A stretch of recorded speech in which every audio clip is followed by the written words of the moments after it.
my dear students, welcome you to the biology online classes of class 11, that is our HS first year group. तो हम लोग bio का सबसे पहला chapter जो है अपने NCERT बुक में, तो उसी चैप्टर से स्टार्ट करने वाले हैं। अपना पहला चैप्टर का जो नाम है it is the living world. ठीक है, हम लोग इसी चैप्टर को लेके आगे बढ़ेंगे, हम लोग इसी चैप्टर से आगे बढ़ेंगे। द लिविंग वर्ल्ड चैप्टर से हम लोग स्टार्ट करेंगे। नाउ जैसे कि हम लोग बोले कि बायोलॉजी, सबसे पहले तो उनको बायो का मतलब ही जानना ज़रूरी है, राइट, कि बायोलॉजी होता क्या है, हम लोग बायोलॉजी क्यों पढ़े।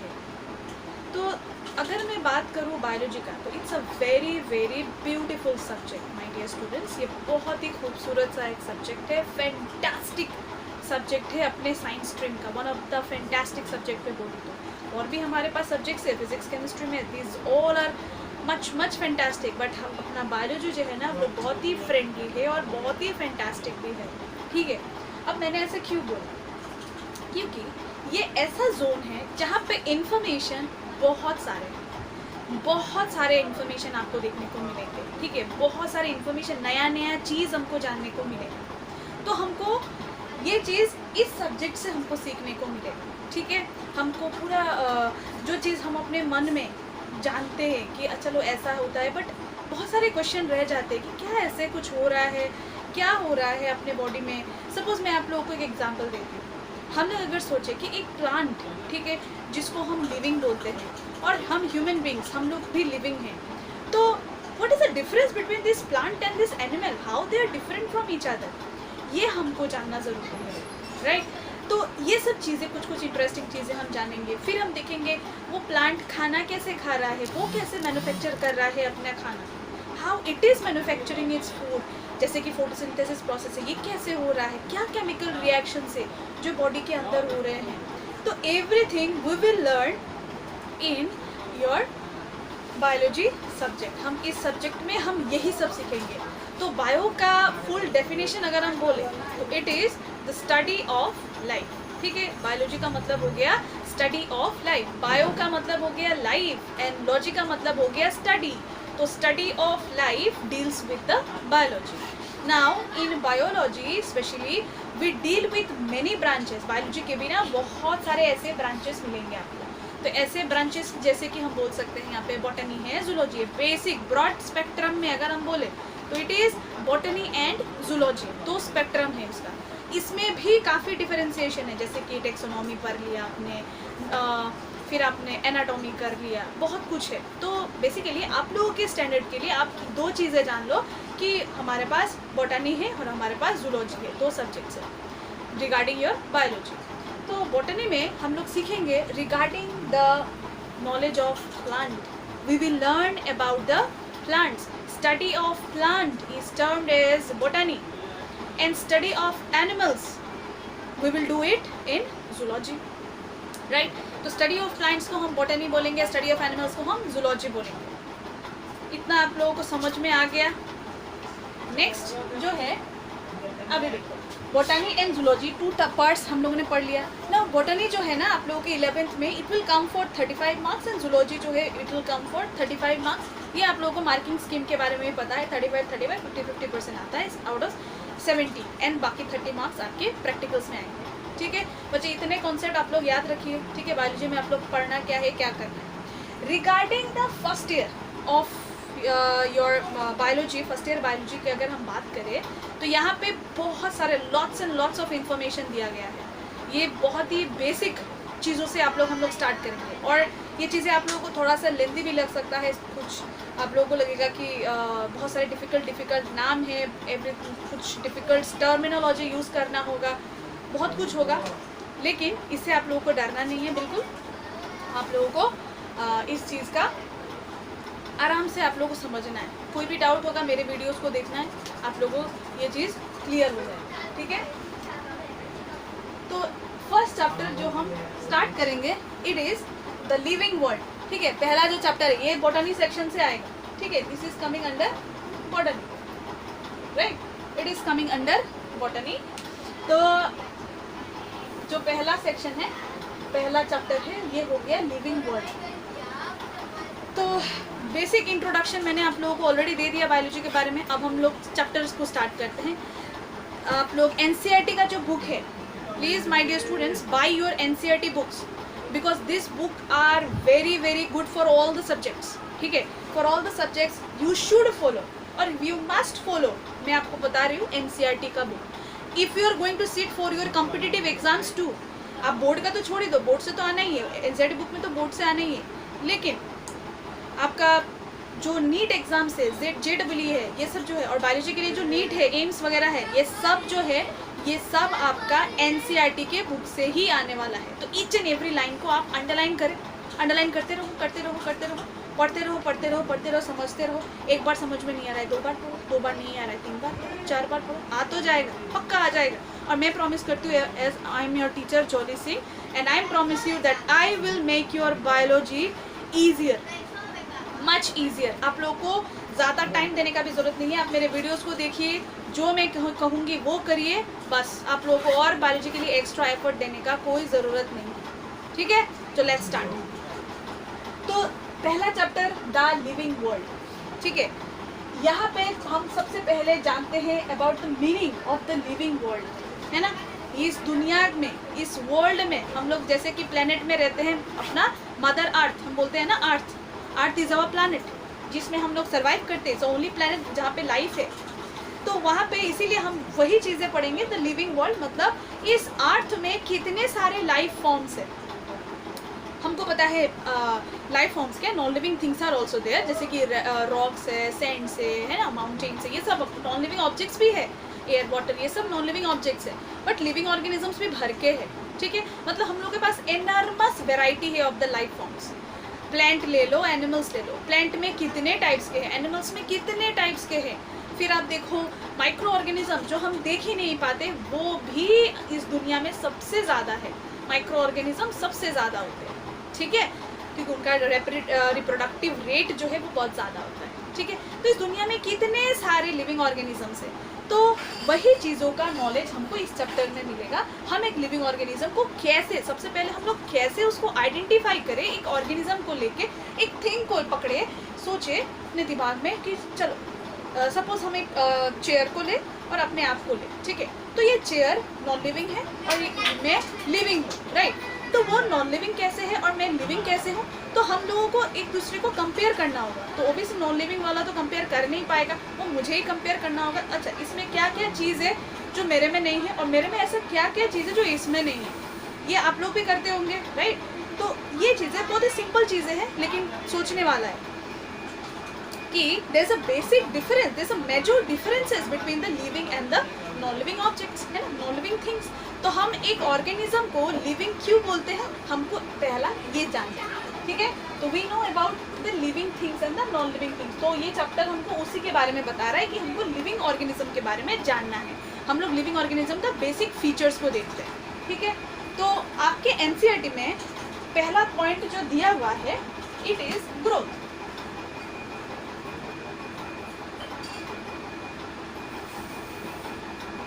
ठीक है, दिस इज ग्रोथ। नाउ ये जो ग्रोथ है, ग्रोथ का मतलब सपोज एक छोटा सा प्लांट है, ठीक है, प्लांट लगाया आपने, और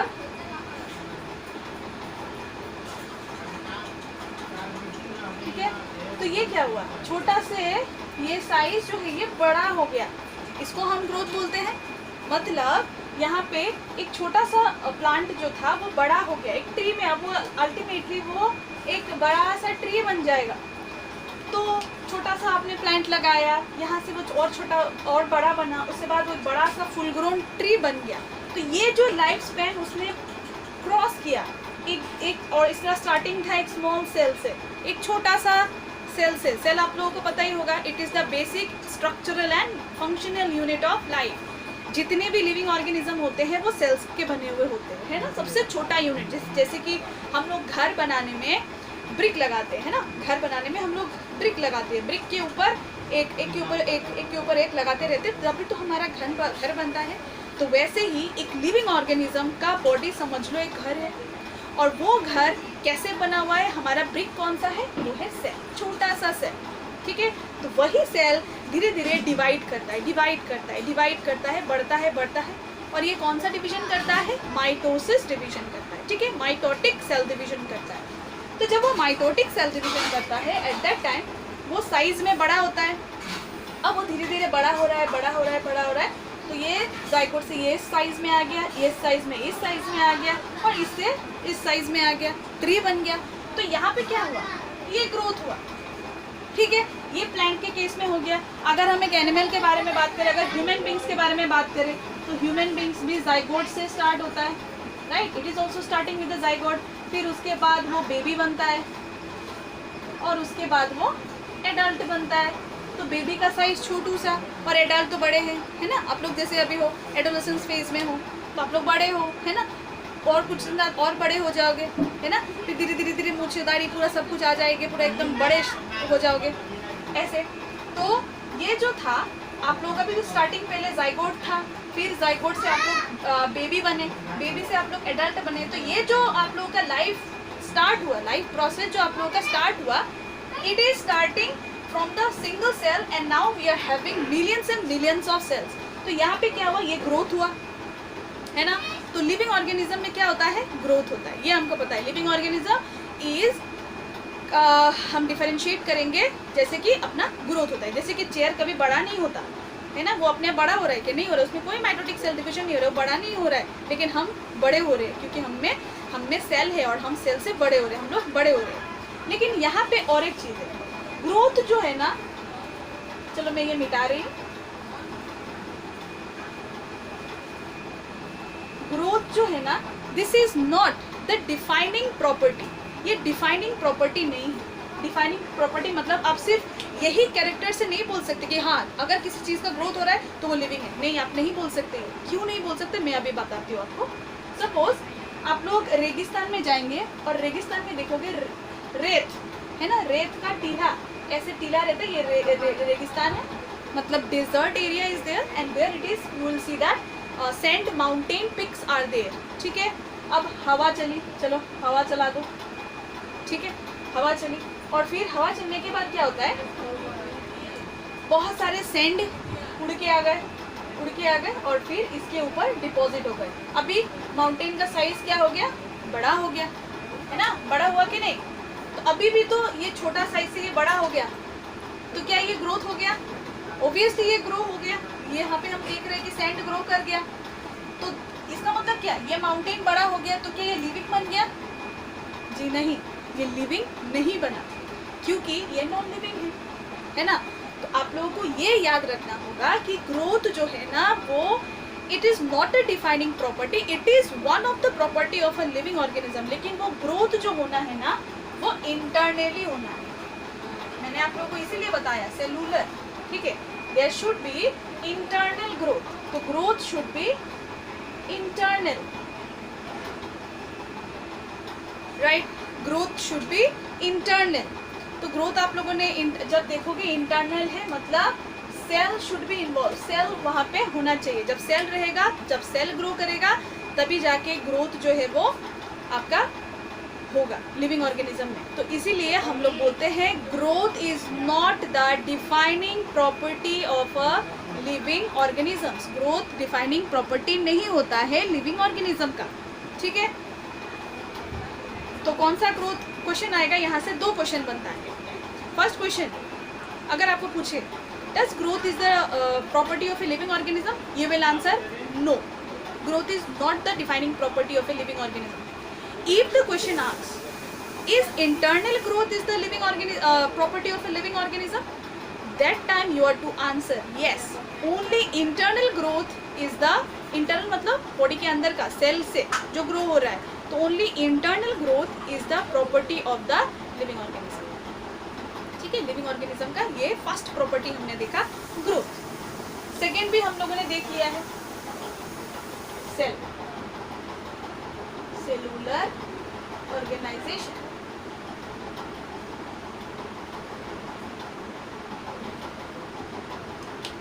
ठीक है। तो सेकेंड जो आप लोग कैरेक्टर्स देखेंगे उस ऑर्गेनिज्म का, लिविंग ऑर्गेनिज्म का, वो होता है सेलुलर ऑर्गेनाइजेशन। ठीक है, जो लिविंग ऑर्गेनिज्म होते हैं या फिर जो लिविंग थिंग्स होते हैं उनका बॉडी हमेशा सेल से बना हुआ रहना चाहिए, क्योंकि कोई भी नॉन लिविंग ऑब्जेक्ट सेल से नहीं बना हुआ रहता है। तो लिविंग ऑब्जेक्ट्स, लिविंग थिंग्स जितने भी है वो सब सेल से बनते हैं, तभी तो सेल अपना डिवाइड करेगा, माइटोटिक सेल डिवीजन करेगा, रिएक्शंस होंगे उसमें, अदरवाइज कैसे होगा, एक बॉडी ग्रो कैसे करेगा, राइट। तो ये हो गया अपना सेलुलर ऑर्गेनाइजेशन। ठीक है, सेकेंड प्रॉपर्टी। थर्ड प्रॉपर्टी को हम देखते हैं, ये मैं थोड़ा सा मिटा देती हूँ, आप लोगों को अगर समझ में आ रहा होगा तो आप लोग फिर से देख लेना, मिटा रही हूँ इसको।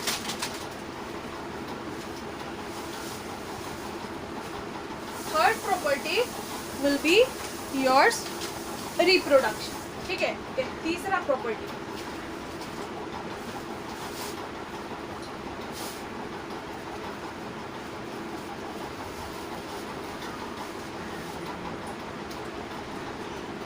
राइट।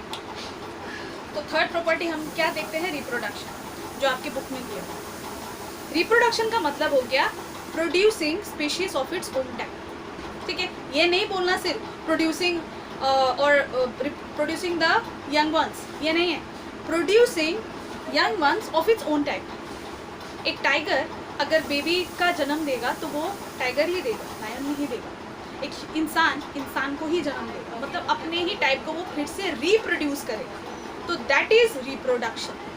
ठीक है, तो रिप्रोडक्शन का मतलब reproduce, again the species is producing of its own type, that is known as reproduction. No, reproduction को अगर हम देखें लिविंग प्रॉपर्टी वो है कि नहीं, तो अभी हम लोग चलो देखते हैं। पहले रिप्रोडक्शन, पहले ये जान लेते हैं कि वो कितने तरीके का होता है। रिप्रोडक्शन जो है ना वो दो तरीके का। सबसे पहला एसेक्सुअल एंड दूसरा जो है वो है sexual, right. Asexual and sexual.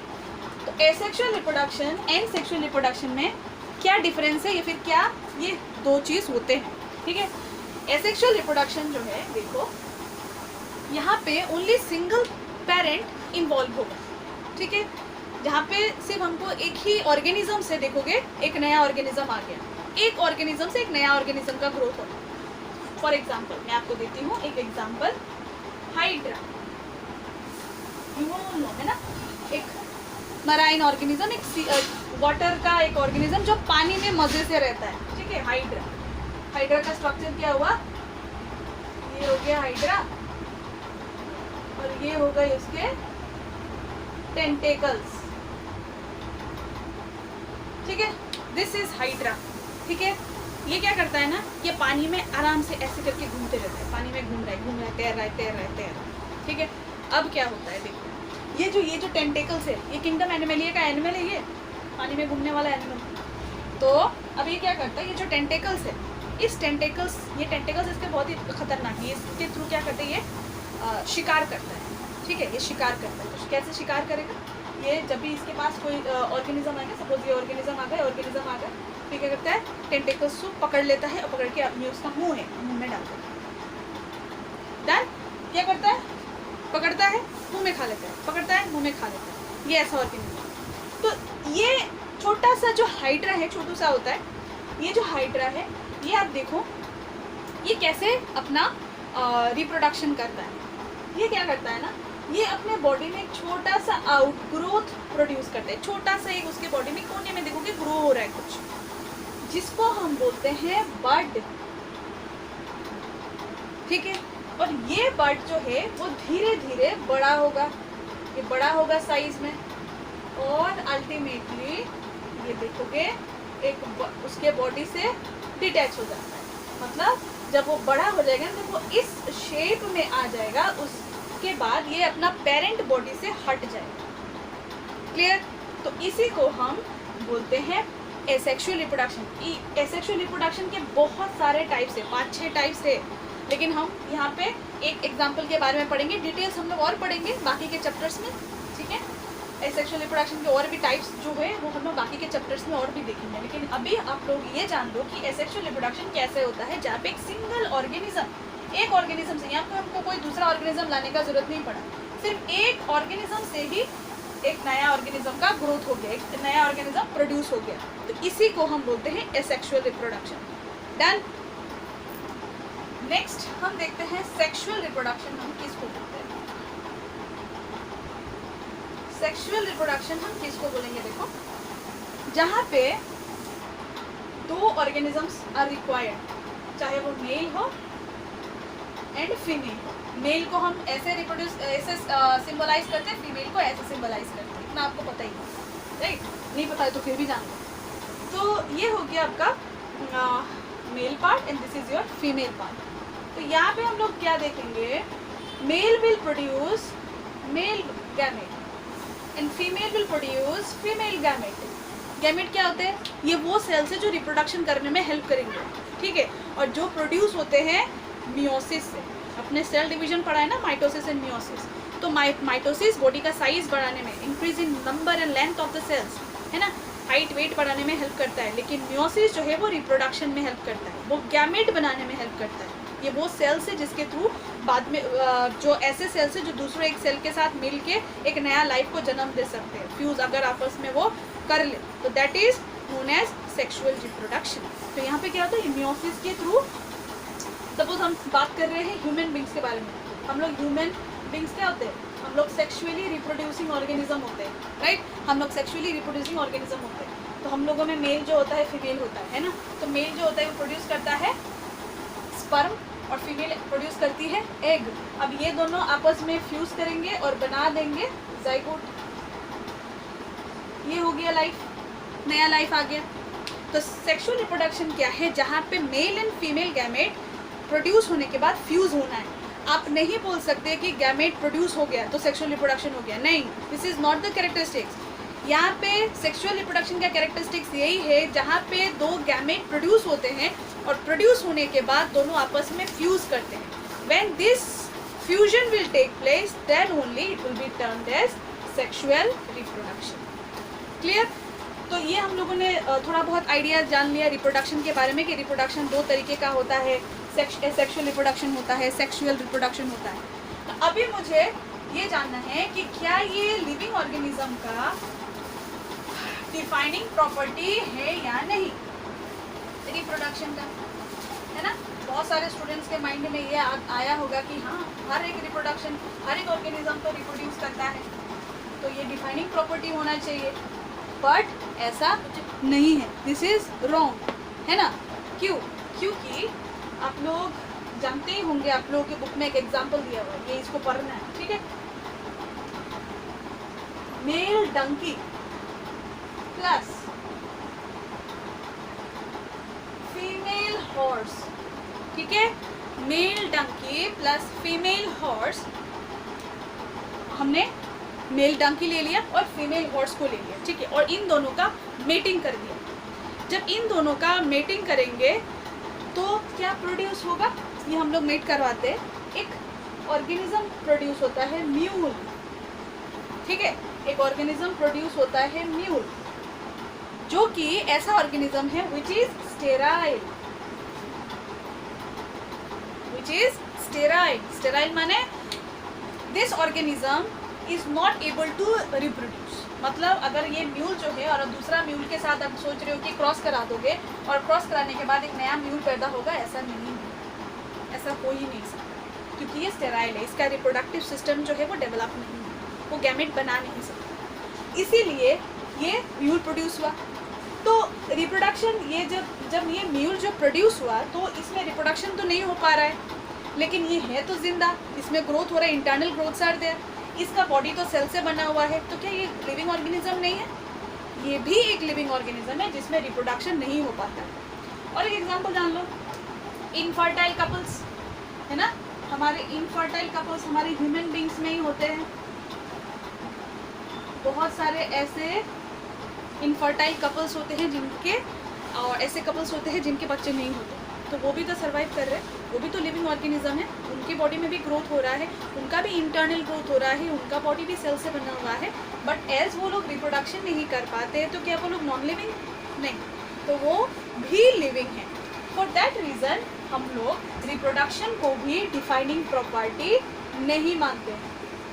तो याद रखना, अभी तक हमको एक ही डिफाइनिंग प्रॉपर्टी मिला है, वो है सेल। हर एक लिविंग ऑर्गेनिज्म के पास सेल होना चाहिए, this is the defining property, right. बाकी ग्रोथ भी हमको डिफाइनिंग नहीं मिला और रिप्रोडक्शन भी हमको डिफाइनिंग नहीं मिला। तो आज के क्लास में हम लोगों ने 3 चीज़ें सीखा कि लिविंग ऑर्गेनिज्म को हम लोग कैसे डिफरेंशिएट कर सकते हैं। सबसे पहला, एक लिविंग ऑर्गेनिज्म के पास इंटरनल ग्रोथ होना ज़रूरी है, ठीक है, इंटरनल ग्रोथ होना ज़रूरी है। सेकेंड, हर एक लिविंग ऑर्गेनिज्म सेल से बना हुआ होता है, ठीक है। और थर्ड जो है उसमें रिप्रोडक्शन होना होता है, but reproduction is not the defining property. तो growth, external growth and reproduction is not the defining property. तो सेल होना ही लिविंग ऑर्गेनिज्म का सबसे बड़ा you can say basic property है और सबसे बड़ा प्रॉपर्टी है जिसके थ्रू आप बता सकते हैं कि एक ऑर्गेनिज्म लिविंग है कि नॉन लिविंग है। बाकी और भी प्रॉपर्टीज़ है जो आप लोगों के बुक में दिया गया है, तो वो हम लोग नेक्स्ट लेक्चर में करेंगे। तो आज के लिए इतना ही। अगर आप लोगों को अच्छा लगा तो डू लाइक द वीडियो और आप लोग सब्सक्राइब कर लीजिए, ताकि जब भी हम लोग नया क्लास लगाएंगे तो आप लोगों को ये सब वीडियो का नोटिफिकेशन आपको मिलता रहे, ठीक है।